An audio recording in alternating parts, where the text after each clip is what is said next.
lokal böyle patlatıyor ama birden fazla aynı anda patlamasını bekliyoruz. Belediyenin devreye girmesini bekliyoruz.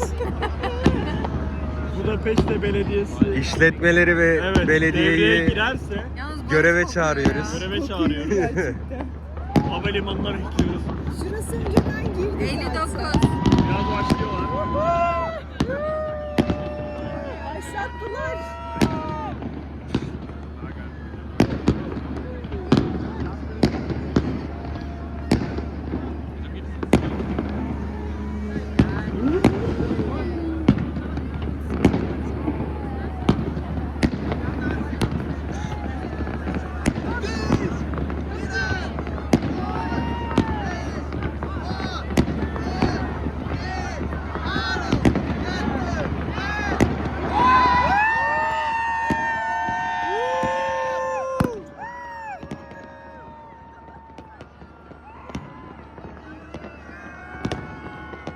Erken ya. Bir dakika olmalı.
Hala belediye devreye girmedi.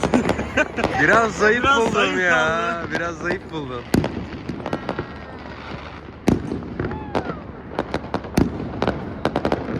Burası bir coştu.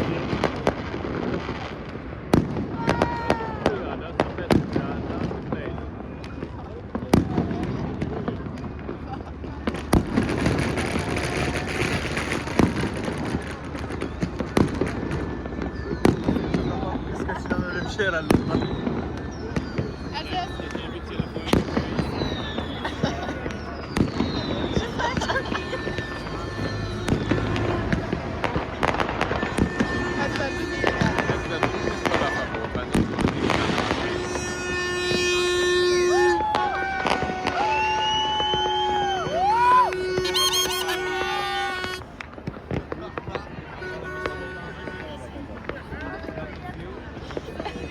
Wir haben echt viel Geld bekommen. Hadi fotoğraflarını